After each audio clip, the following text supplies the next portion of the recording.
नमस्कार दोस्तों, मैं विकास कुमार और आप पढ़ रहे हैं टीजीटी पीजीटी की मैथमेटिक्स। ठीक ना।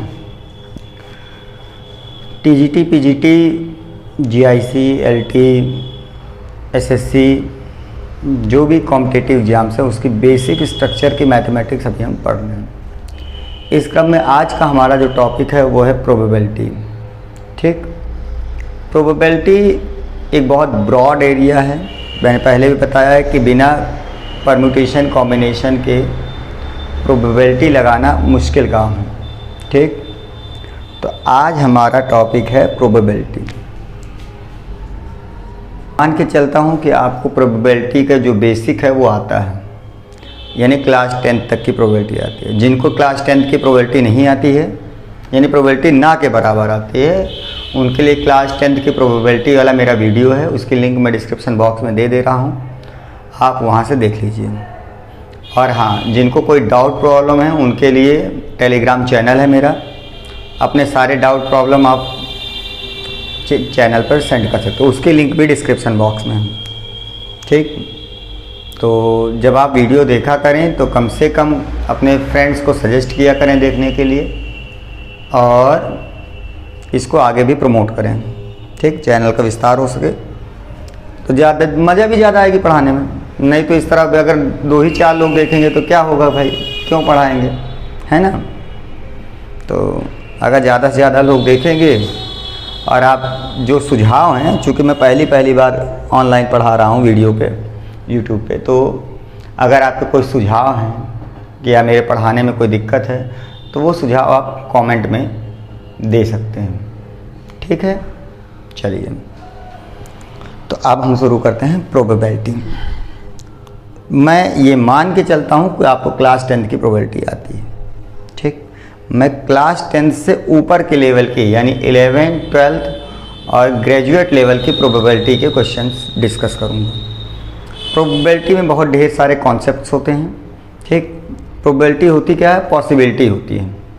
ठीक, पॉसिबिलिटी मतलब कोई आपने इवेंट है ऑर्गेनाइज किया, ठीक, कोई वर्क करने जा रहे हैं, तो वर्क के रिजल्ट की पॉसिबिलिटी जब कई होती हैं, एक से ज़्यादा पॉसिबिलिटी होती है, तो किसी एक रिजल्ट की जो पॉसिबिलिटी होती है उसे हम उसकी प्रोबेबिलिटी कहते हैं। फॉर एग्जांपल, जैसे मान लीजिए कि हम एक पासे को फेंकते हैं। सबसे देखिए, प्रोबेबिलिटी में 3 ही 4 चीज़ें होती हैं। एक तो होता है क्वेश्चन थैले में मार्बल वाला, कि फला फला कलर के मार्बल्स हैं। दूसरा क्वेश्चन होता है ताश की गड्डी वाला। तीसरा क्वेश्चन होता है डाइस वाला। चौथा क्वेश्चन होता है कॉइन वाला। और 5वां क्वेश्चन होता है मेन वुमेन या बॉयज गर्ल्स वाले। यही 5 क्वेश्चन में बारी बारी से, या फिर वो जो है ना बॉल वाले, मार्बल हटा के वहाँ कार्ड्स रख देता है या कुछ और सामग्री रख देता है, तो सब उसी के अंडर में आ जाते हैं। तो यही 5 ही टाइप की प्रोबेबिलिटी आती है। पहले हम प्रोबेबिलिटी पढ़ेंगे, फिर प्रोबेबिलिटी के बाद प्रोबेबिलिटी डिस्ट्रीब्यूशन पढ़ेंगे, बाइनोमियल डिस्ट्रीब्यूशन पढ़ेंगे, उसकी एक्सपेक्टेड वैल्यूज पढ़ेंगे, उसका मीन पढ़ेंगे, और फिर प्रोबेबिलिटी डिस्ट्रीब्यूशन से उसके स्टैटिस्टिक्स की बात करेंगे। तो काफ़ी लंबा ये लेक्चर चलेगा। प्रोबेबिलिटी का तकरीबन 3 दिन का चलेगा। 3 दिन आप कॉन्टीन्यूअस क्लास ले लीजिए, आपकी प्रोबेबिलिटी पूरी कंप्लीट हो जाएगी। ठीक, तो चलिए मैं आपको अब मैं एग्जांपल्स के माध्यम से प्रोबेबिलिटी आपको पढ़ाऊंगा। तो प्रोबेबिलिटी पढ़ाने का एक होती है, अब जैसे ही आप 11th या 12th की प्रोबेबिलिटी इंटर करते हैं तो तुरंत ही आ जाती है conditional probability.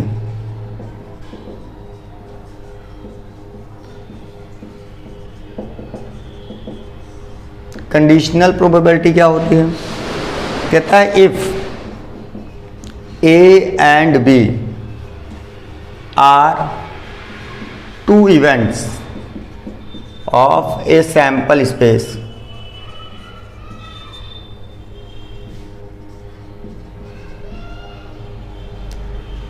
S, then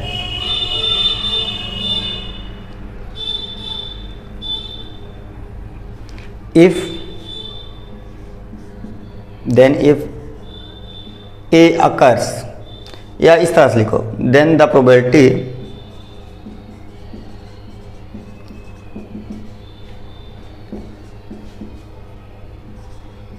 occurring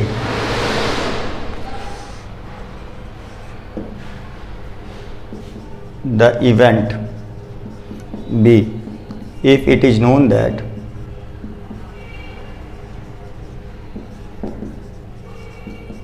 A already occurs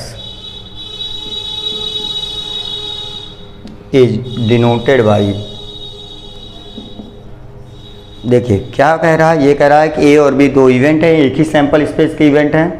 अगर ये पता हो कि ए हो रहा है तो बी के होने के प्रोबेबिलिटी को डिनोट करते हैं पी बी बाई ए। देखिए कैसे पता करते हैं, जो नीचे होता है वो गिवन होता है, जो ऊपर होता है वो फाइंड करना होता है। मतलब जो न्यूमरेटर में होता है उसकी प्रोबेबिलिटी फाइंड करनी होती है, और जो डिनोमिनेटर में होता है वो गिवन वाला होता है। इतना आप समझ लीजिए, ठीक। इसका फार्मूला होता है P of A intersection B upon P of A, ठीक। इसके अलावा भी एक और फार्मूला जो हमने पढ़ा हुआ है वो है P A plus P B equal to होता है P A union B plus P A intersection B. De Morgan's law पढ़ा है आपने, और पीछे रिवीजन करवा रहा हूँ। हाँ, डी मॉर्गन्स लॉ कहता है, अच्छा उससे पहले पी ऑफ नॉट ए पता है आपको, 1 माइनस प्रोबेबिलिटी ऑफ ए। तीसरा P of A union B का होल डैश, डैश मतलब नॉट, इक्वल होता है P of A dash intersection B dash, ठीक। और इसी तरह से P A intersection B dash equal होता है P A dash union B dash, ठीक है। छठवां P of A minus B, A minus B का मतलब होता है P A and not B, ठीक। इसका फॉर्मूला होता है P of A minus P of A intersection B. ये सब बेसिक फार्मूले हैं, आप इसको याद रखिए, ठीक। और कौन सा था फार्मूला, मेरे ख्याल से पी नॉट ए वाला हो गया। ए बाई बी का बता ही चुका हूँ। हाँ, अगर ए बाई बी हो तो क्या लिखेंगे, पी ए बाई बी को लिखेंगे P of A intersection B upon P of B. जो नीचे होता वो वही रहता है, ऊपर वाले में इंटरसेक्शन आ जाता है, ठीक। इतने फार्मूले नोट करिए, तो कुछ और कॉन्सेप्ट में क्लियर करवाऊँ। देखिए एक होते हैं इंडिपेंडेंट इवेंट्स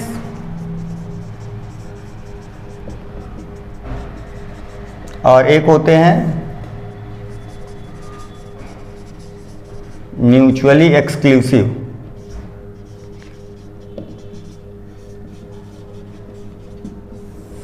ठीक, इंडिपेंडेंट इवेंट दोनों को मैं एग्जांपल से समझा देता हूं आपको, ठीक है ना, घबराने की ज़रूरत नहीं है। इंडिपेंडेंट इवेंट कहते हैं कि दो इवेंट हों ए और बी, और ए का बी से कोई लेना देना ना हो, यानी ए कुछ भी हो चाहे ना हो, बी से उस पर कोई इफेक्ट ना पड़े, तो उसे हम कहते हैं इंडिपेंडेंट इवेंट। इस सिचुएशन में P of A intersection B बराबर होता है P A into P B, और रिवर्स भी सही है, यानी पी ए इंटरसेक्शन बी अगर P A into P B के बराबर है तो हम कह देते हैं कि ए और बी क्या है, इंडिपेंडेंट इवेंट। फॉर एग्जाम्पल, इसको भी एक एग्जाम्पल, और अभी एग्जाम्पल बताते हैं, एग्जाम्पल बताते थे, ठीक है। चलो अच्छा एग्जाम्पल डिस्कस कर लेते हैं। एग्जाम्पल ऐसे कि मान लो एक फैमिली में दो बच्चे हैं, तो कहता है कि पहला बच्चा लड़का हो और दूसरी लड़की हो, ठीक, यानी पहला बॉय हो दूसरा गर्ल हो। तो ये दोनों इवेंट कैसे हुए, इंडिपेंडेंट हुए। पहला बॉय हो चाहे गर्ल हो, दूसरे से उस पर कोई इफेक्ट नहीं पड़ेगा, तो ये दोनों क्या इवेंट हुए, इंडिपेंडेंट इवेंट्स हुए। समझ गए ना। अब म्यूचुअली एक्सक्लूसिव क्या होते हैं। म्यूचुअली एक्सक्लूसिव का मतलब होता है कि दो इवेंट ए और बी इस तरह से हैं कि ए होगा तो बी नहीं होगा, बी होगा तो ए नहीं होगा, यानी दोनों एक साथ कभी नहीं होंगे। एग्जाम्पल के तौर पर जैसे हम पासा फेंकें, डाइस थ्रो करें और ए नाम देते हैं, इवेंट ए का नाम इवन नंबर अकर्स और बी का नाम देते हैं ऑड नंबर अकर्स। तो अब देखो इवन आएगा तो ऑड नहीं आ सकता, ऑड आएगा तो इवन नहीं आ सकता। कॉइन में ही ले लें, एक कॉइन टॉस कराएं, ए को कह दें कि हेड अपीयर्स और बी को कह दें कि टेल अपीयर्स, तो हेड आएगा तो टेल नहीं आ सकता, टेल आएगा तो हेड नहीं आ सकता, तो दोनों इवेंट कैसे हो गए?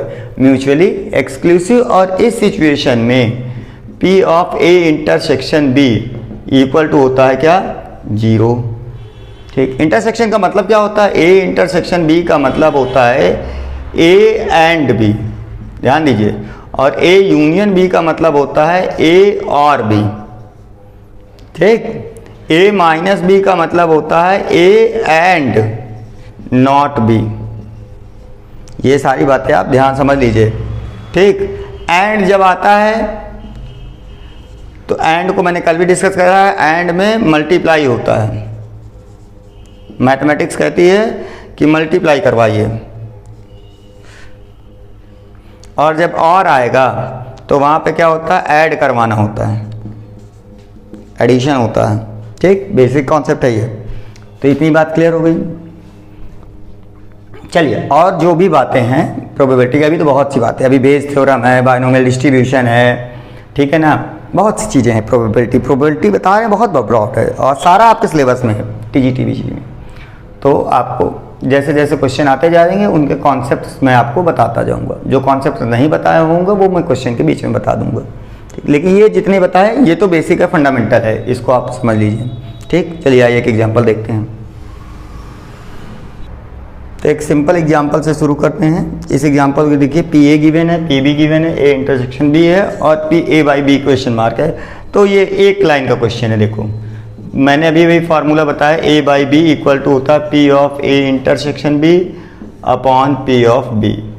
इंटरसेक्शन कितना है? 7/15 और पी बी कितना है? 8/15। तो बस 15 7/8। ऑप्शन कौन सा? सी करेक्ट हो गया। एक लाइन का क्वेश्चन था ये। इस एग्जाम्पल को देखिए, कहता है कि 7 लोग हैं, 7% हैं, एक रो में बैठे हुए हैं और प्रोबेबिलिटी बतानी है कि 2 पर्टिकुलर लोग एक साथ बैठे, इसकी प्रोबेबिलिटी बतानी है। प्रोबेबिलिटी बताने से पहले ये पूरी तरह से परम्यूटेशन का क्वेश्चन है। ठीक, पहले हम इसको परम्यूटेशन से सॉल्व करते हैं और उसके बाद प्रोबेबिलिटी निकाल लेंगे। तो इसके हम सॉल्व, देखो 2 केस बनाते हैं। केस फर्स्ट में हम कोई कंडीशन नहीं रखते हैं, all the possible ways that 7 persons can sit in a row। 7 लोग एक रो में बैठ सकते हैं बिना किसी कंडीशन के। तो वो टोटल में नंबर्स हो जाएंगे कितने तरीके से? 7 फैक्टोरियल। और मैंने उस दिन बताया था 5 या 40 होता है 7 फैक्टोरियल के वैल्यू। ठीक, अब केस सेकंड में वो जो ये क्या हो गया, ये तुम्हारा ये जो बना, ये बना सैंपल स्पेस। सैंपल स्पेस मतलब टोटल आउटकम्स, इसको क्या बोलते हैं? Total outcomes. इतने टोटल तरीके हैं, 5 या 40 7 लोग अगर एक लाइन में बैठे तो अलग अलग तरीके से 5 या 40 तरीक़ों से बैठ सकते हैं। अब केस सेकंड में कह देते हैं कि 2 particular persons can sit together।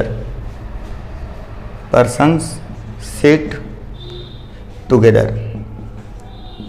देखो इसमें 2 कंडीशन होती हैं। एक तो पर्टिकुलर, उसमें ये कह दे कि मान लो राम है और श्याम है, और ये कह दे कि राम हमेशा श्याम के लेफ्ट में बैठे, तो जगह फिक्स हो गई। अब ये कहता है सिट टुगेदर, तो मतलब राम और श्याम अगर हैं तो हो सकता है राम लेफ्ट में हो, श्याम राइट में हो, और फिर इसका उल्टा राम राइट, और रहेंगे दोनों साथ साथ जहाँ जाएंगे। तो इसको लगाने का तरीका ये है कि सबसे पहले हमने 7 लोग मान लिए, A B C D E, मैं आपको समझाने के लिए मान रहा हूँ, हाँ, A B C D E F G 7 लोग हो गए। अब मैं कहता हूँ इसमें से A and B seat together. तो जब भी कोई 2 चीज़ें साथ में हों, कभी भी ऐसा होता है परम्यूटेशन में और कॉम्बिनेशन में, खास तौर से परम्यूटेशन में ऐसा होता है कि 2 चीज़ों को साथ में बैठा देता है या साथ में नहीं बैठाता। साथ में नहीं वाला भी आएगा। जब कभी कहे कि ऐसा ना हो तो पहले होने वाला निकालेंगे और टोटल में से होने वाले को माइनस कर देंगे तो ना होने वाले मिल जाएंगे। जैसे इसी को कह दे कि 2 मान लो दुश्मन है A और B और वो साथ में ना बैठें, तो क्या करेंगे? टोटल हमने निकाल लिया 5 या 40 तरीके से कुल बैठ सकते हैं और उसमें से ये लोग वो तरीके माइनस कर देंगे जिसमें ये दोनों साथ में बैठते हैं।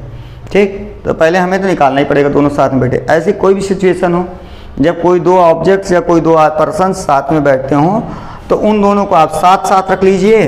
हमने रख दिया ए बी और इसका नाम रख देते हैं एक अल्फ़ा। ठीक। अब बच्चे तुम्हारे पास कितने, अल्फ़ा बचा, सी बचा, डी बचा, ई बचा, एफ बचा जी। यानी कहने का मतलब ए बी को रस्सी से हमने बांध दिया और उन दोनों को बांध के और उनका नाम रख दिया अल्फ़ा। तो अब जब वो जाएंगे मतलब बैठाएंगे जब हम, तो चूंकि वो रस्सी से बंधे हुए हैं तो आप उनको खोल तो सकते नहीं हैं, तो जहाँ उठा के रखेंगे तो वो दोनों वहीं जाके बैठ जाएंगे। अब अल्फ़ा कितने तरीके से हो सकता है, अल्फ़ा 2 टाइप्स का हो सकता है। अल्फ़ा खुद 2 तरह का हो सकता है। कौन कौन सा, एक तो ये हो सकता है कि ए बी हो, एक हो सकता है बी ए हो। ठीक, 2 तरीके हुए। क्योंकि मैंने इसमें लेफ्ट राइट का तो दिया नहीं, केवल ये लिखा टुगेदर साथ में बैठ रहे हैं। अब बाकी रिमेनिंग कैन अरेंज्ड, रिमेनिंग कितने हैं देखो, अल्फ़ा लेंगे ए 1 2 3 4 5 6, अब तो कोई कंडीशन नहीं। अब 6 फैक्टोरियल तरीके से ये बैठ सकते हैं। भाई वो 2 मिलके 1 हो गए, वो 2 यूनिट मिलके, जैसे आपने शक्तिमान में खली बली देखा था, वो पहले 2 हुआ करते थे छोटे छोटे और फिर जो है ज़रूरत पड़ने पे दोनों मिल जाते थे, एक बड़ा सा बन जाता था ना। तो वैसा ही ये खली है, ये बली है, ये दोनों मिल गए, दोनों मिलके 1 यूनिट हो गए। अब वो 1 माने जाएंगे।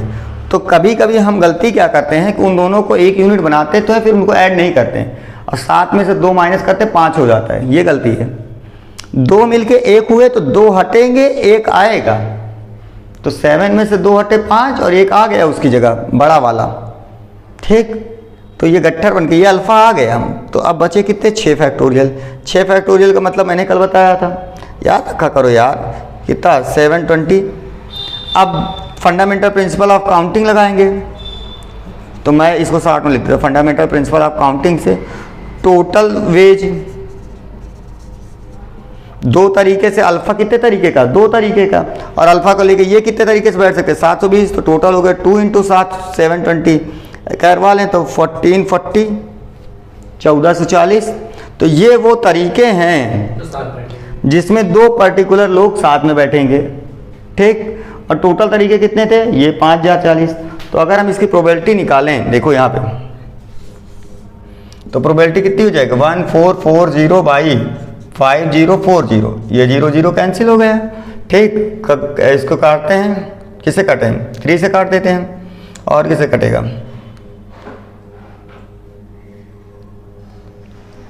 12 से काट देते हैं। चलो सीधा 12 12 जा, 12 4 जा 48, 12 2 जा, और काट देते हैं, किसे कटेगा, 2 से 6 2 21, और कट जाएगा, 3 2 जा 6 3 7 जा, तो आया कितना 2/7। ऑप्शन नंबर बी करेक्ट हो गया आपका। क्वेश्चन समझ में आया आपके। ठीक, तो अब आइए इसी टाइप का, सेम टाइप का एक और क्वेश्चन लगाते हैं। ठीक, ये देखिए एक बहुत अच्छा सवाल है। कहता है द नंबर ऑफ वेज, हालांकि ये प्रोबेबिलिटी का क्वेश्चन नहीं है, ये परम्यूटेशन का क्वेश्चन है। ठीक, लेकिन इसकी प्रोबेबिलिटी भी पूछ सकता है। जैसे पिछले क्वेश्चन मैंने बताया कि वो प्रोबेबिलिटी का क्वेश्चन तो है, लेकिन उसमें उसको परम्यूटेशन में पूछ सकता है। तो ऐसा परम्यूटेशन ही है, तो इसको प्रोबेबिलिटी कैसे कह सकता है। कहता है what is the probability that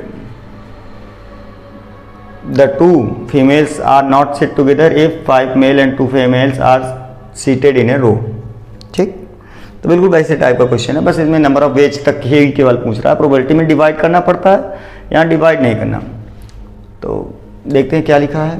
पहली बात तो ध्यान से देखते हैं, 5 मैन है ना, मेल लिखा है, मेन मेल एक ही बात है, और 2 फीमेल्स हैं। Of A members of a committee can be seated around a table. ठीक है, राउंडेड टेबल है। देखो इसी में मैं दूसरा केस बता दूंगा अभी, जब इन अ रो हो, दोनों में अंतर होता है। जब राउंड, मैंने पहले ही बताया कि साइक्लिक परम्यूटेशन और लीनियर परम्यूटेशन अलग अलग बातें होती हैं। ठीक, तो कहता है इनको एक टेबल के राउंड में बिठाया गया। ठीक, सो दैट, इस तरह से the that the two females, वैसे हैं कितनी फीमेल, 2 ही फीमेल हैं, are not seated together is, तो कहने का मतलब है कि महिलाओं को साथ साथ नहीं बिठाना है दोनों को, नहीं तो क्या होगा, जो कमेटी की चर्चा है वो नहीं हो पाएगी, उनकी घरेलू चर्चा शुरू हो जाएगी। ये नेचुरल उनका गुण है बेचारियों का, ठीक है ना। मैं मजाक कर रहा हूँ, सीरियसली मत लेना, तो नहीं कहता हूँ कि, तो चलिए अब ऐसी सिचुएशन में पहले तो जैसा क्वेश्चन है वैसा ही करते हैं। एक राउंड टेबल के चारों तरफ देखिए, तो एक ये राउंड टेबल है, तो पहले हम आदमियों को बिठा लेते हैं। तो कितने आदमी, 5 मान लीजिए, ये बैठ गया एक बंदा, 2 3 4 और 5, ठीक। तो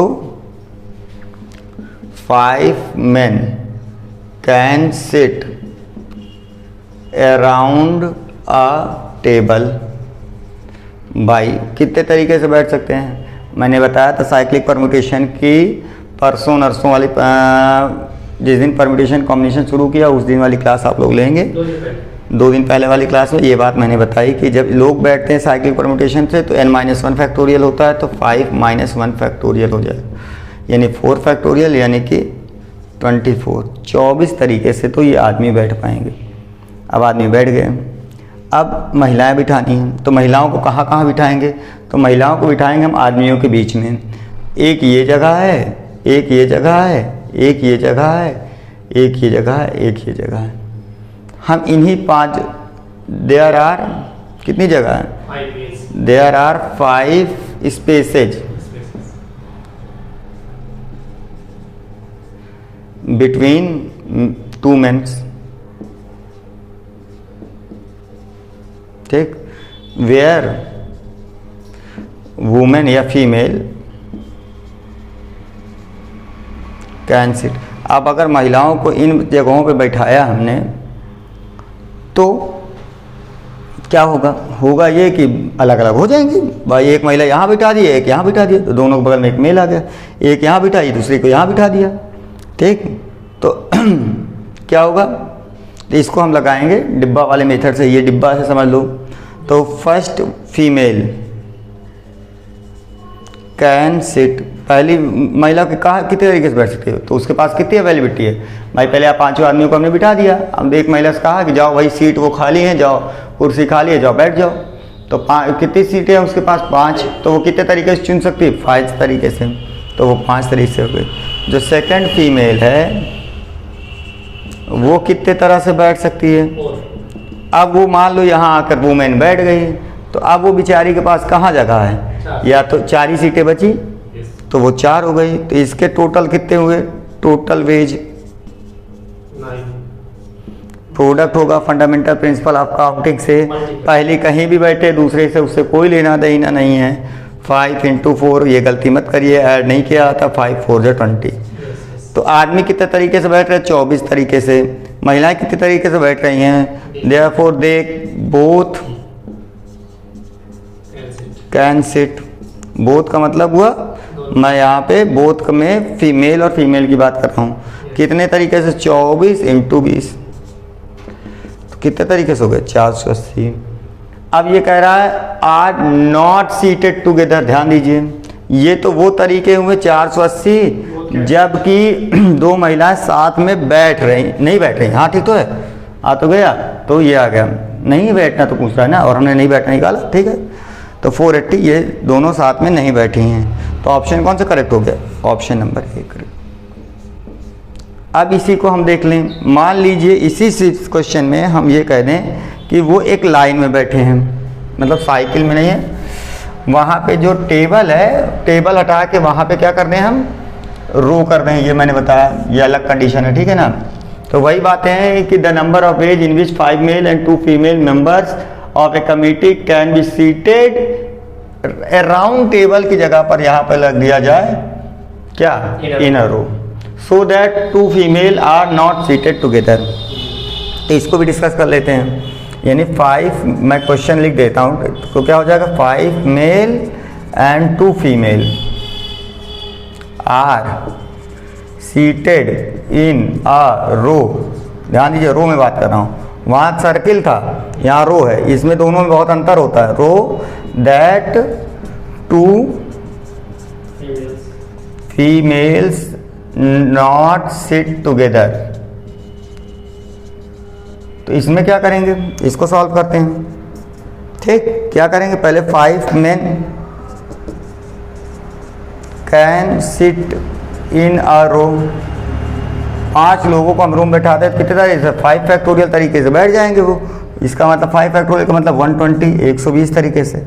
अब देखिए, एक ये, एक ये, एक ये, एक ये, एक ये, 5 आदमी बैठ गए। अब महिलाओं के लिए जो बैठने की जगह है उसको ध्यान से देखिए, एक यहाँ बैठ सकती है, यहाँ ऐसे आते हैं जगह। तो देयर आर कितनी जगह है, 6 spaces where women can sit. तो फर्स्ट वुमेन के लिए कितनी जगह बची, 6, और सेकंड वुमेन के लिए कितनी जगह बची, 5।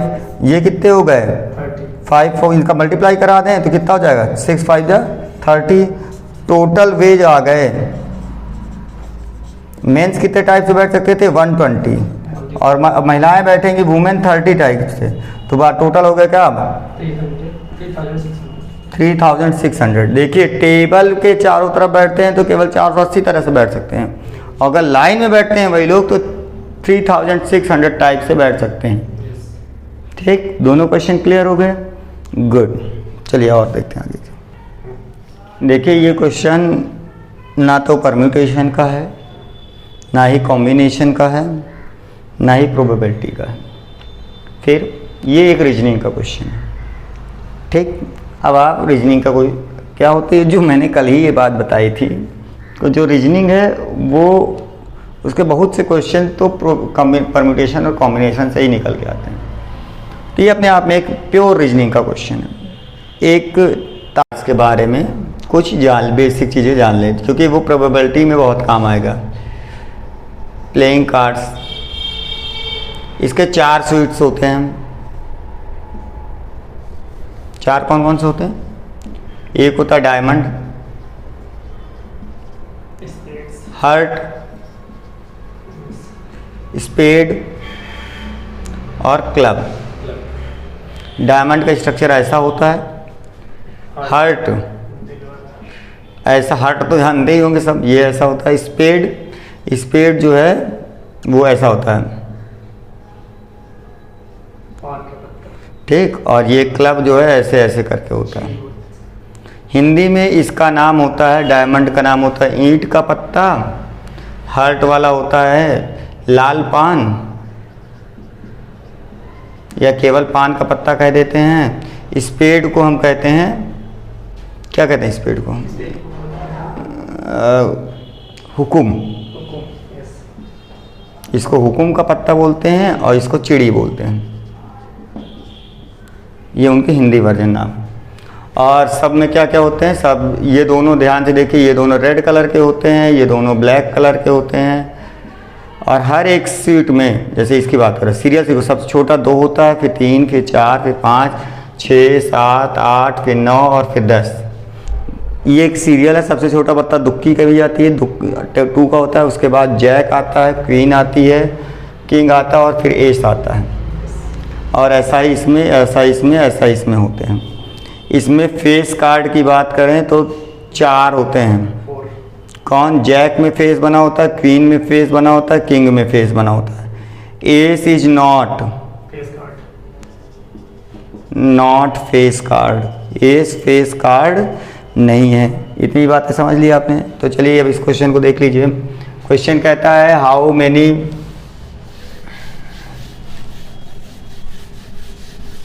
From a standard pack of 52 cards to surely get 2 cards of the same suit. तो कहता है मिनिमम होता है, ठीक है ना। कहता है कि कितने कार्ड निकाले जाएं कि ये श्योर हो जाए कि 2 कार्ड सेम स्वीट के हैं।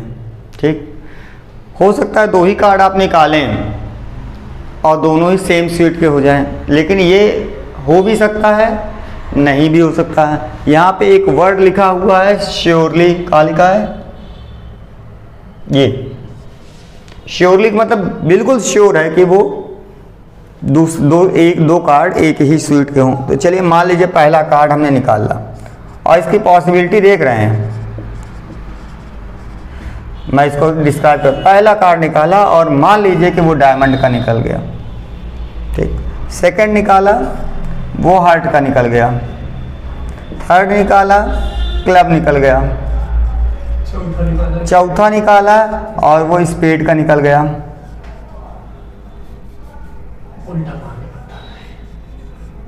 ठीक। अब समस्या ये है कि जैसे ही आप पांचवा कार्ड लेके आएंगे, पांचवा तो स्वीट होता नहीं है, जैसे ही पांचवा कार्ड लेके आएंगे वो इन्हीं चारों में से कोई एक होगा, यानी या तो वो डायमंड होगा और हार्ट होगा और क्लब होगा और स्पेड होगा, ठीक। इन्हीं में से कोई होगा। जैसे ही आपको कार्ड ये वाला हुआ मान लीजिए हार्ट का, तो चार पहले से आपके पास हैं और ये दोनों क्या हो गए, सेम हो गए, दो कार्ड सेम स्वीट के हो गए। अगर वो ये वाला हुआ तो ये दोनों सेम स्वीट के हो गए। तो इसका मतलब हमें कितने कार्ड निकालने चाहिए, 5 कार्ड अगर हम निकाल लें गड्डी से, तो ऐसा हो सकता है मे बी कि 4 अलग अलग स्वीट के हों, लेकिन जैसे ही पांचवा निकालेंगे आप, वो क्या होगा भाई, वो उन्हीं चारों में से कोई एक स्वीट का होगा। और जैसे ही उस स्वीट का दूसरा कार्ड निकालेंगे तो आपके पास 2 कार्ड सेम स्वीट के हो जाएंगे। और ये श्योर है कि ऐसा होगा क्योंकि 5 स्वीट होती ही नहीं है। तो कहता है कितने कार्ड निकाले जाएं कि श्योरली 2 मिले, तो कितने कार्ड निकाले जाएं, ऑप्शन नंबर सी करेक्ट हो गया। 5 कार्ड निकालने पर आप श्योर हो जाएंगे। 4 में क्या हो सकता है, 4 अलग अलग स्वीट के हों, लेकिन जैसे ही 5 निकालेंगे, पांचवा कार्ड जो पीछे 4 कार्ड निकाले जा चुके हैं उन्हीं में से कोई एक स्वीट का होगा और फिर 2 कार्ड आपके सेम स्वीट के हो जाएंगे। क्वेश्चन समझ गए? ठीक। ये एक बहुत मज़ेदार सवाल है, देखने में लगता है कि बहुत आसान है लेकिन है उतना ही मुश्किल। अगर आपने प्रोबेबिलिटी ठीक से नहीं पढ़ी तो ये क्वेश्चन तो आप पक्की बातें नहीं लगा पाएंगे, ठीक। क्योंकि इसमें प्रोबेबिलिटी के साथ साथ कॉम्बिनेशन भी पूरी तरह से इन्वॉल्व है जो आपको दिख नहीं रहा। चलिए देखते हैं कैसे इन्वॉल्व है, सॉल्व करते हैं। आपके पास 3 बॉक्स हैं, बॉक्स नंबर 1, बॉक्स नंबर 2 और बॉक्स नंबर 3, ठीक। ये फर्स्ट बॉक्स है, ये सेकंड बॉक्स है। इसको ध्यान से देखिएगा क्वेश्चन। पहले बॉक्स में 3 रेड हैं और 1 ग्रीन है। दूसरे बॉक्स में 2 रेड हैं, 2 ग्रीन हैं। और तीसरे बॉक्स में 1 रेड है और 2 ग्रीन है, ठीक। 3 ग्रीन है, सॉरी। अब इससे अगर हम रेड निकालते हैं, चलो R1 बोल देते हैं, ठीक। इससे रेड निकालते हैं तो प्रोबेबिलिटी कितनी हो जाएगी, 3/4। और इससे ग्रीन निकालते हैं इस बॉक्स से तो प्रोबेबिलिटी हो जाएगी 1/4, G1, ठीक। इससे रेड निकालते हैं R2 तो प्रोबेबिलिटी 2/4 यानी 1/2 हो जाएगी। इससे ग्रीन निकालते हैं तो प्रोबेबिलिटी वो भी 1/2। और इससे निकालते हैं रेड R3 तो 1/4 और इससे निकालते हैं ग्रीन तो 3/4, ठीक। अब तीनों से एक एक बॉल निकालनी है आपको। और चाहिए क्या, हमारी जो रिक्वायरमेंट है, कहता है रिक्वायरमेंट में 2 रेड होनी चाहिए और 1 क्या होनी चाहिए, ग्रीन होनी चाहिए। तो इसके पॉसिबिलिटीज क्या क्या हैं वो देख लेते हैं। पॉसिबिलिटीज ये हो जाए कि R1, R2 और G3 हो जाए। मतलब इससे रेड निकले, इससे रेड निकले, इससे ग्रीन निकल जाए। और है, ठीक। यहाँ पे क्या लिखा है, एंड लिखा है, ठीक है ना। और पहले से तो रेड निकले, दूसरे से ग्रीन निकल जाए और तीसरे से फिर रेड निकल जाए। और पहले से ही ग्रीन निकल आए, फिर रेड निकले और फिर उससे भी रेड निकले। यही 3 कंडीशन है, यानी 2 बॉक्स से रेड निकले, 1 से ग्रीन निकले। तो ग्रीन ही वेरी करेगा, समझ लीजिए। मान लीजिए पहले तीसरे से ग्रीन निकला, फिर दूसरे से, फिर पहले से। तो प्रोबेबिलिटी इसकी कितनी हो जाएगी, देखो R1 पहले से रेड निकले, इसकी प्रोबेबिलिटी कितनी। अब देखो ये दोनों, ये जब 3 की बात करते हैं तो ये तीनों आपस में कैसे इवेंट है, इंडिपेंडेंट है। पहले से कुछ भी निकले दूसरे से कोई मतलब नहीं, दूसरे से कुछ भी निकले तीसरे से कोई मतलब नहीं, क्योंकि तीनों झोले अलग अलग दिए गए हैं। अगर तीनों एक साथ होते तो इंडिपेंडेंट ना होता। अभी तीनों जो बैग्स अलग अलग हैं तो तीनों प्रोबेबिलिटी अलग। पहले से रेड निकालने की प्रोबेबिलिटी कितनी, देखो मैंने अलग अलग निकाल करके 3/4 इंटू दूसरे से भी रेड निकालनी है 1/2, तीसरे से क्या निकालनी, G3 ग्रीन निकालनी है, उसकी ये G3 है 3/4 इंटू, ठीक। ये तो पहली सिचुएशन होगी। प्लस हो सकता है कि पहले से रेड निकले तो 3/4, दूसरे से ग्रीन निकले 1/2, तीसरे से रेड निकले 1/4। ये सारी प्रोबेबिलिटी लिखी है। प्लस पहले से ग्रीन निकला है 1/4 इंटू दूसरे से रेड 1/2 और तीसरे से भी रेड आ जाए तो 1/4, ठीक। तो ये कितना हो जाएगा, 3×3 = 9/32 प्लस ये कितना हो जाएगा 3/32 प्लस 1/32। ऐड कराएंगे 9 + 3 12, 13/32 आएगा। ऑप्शन कौन सा करेक्ट हुआ, बी वाला करेक्ट हो गया इसका ऑप्शन, ठीक। ये बड़ा कॉन्सेप्चुअल क्वेश्चन था, इसको ध्यान से देखिए आप। तो आज की क्लास को यहीं ओवर करते हैं। आप और क्वेश्चन अटैम्प्ट करिए और उसके बाद फिर कल कंटिन्यू करते हैं आगे क्वेश्चन को। Thank you.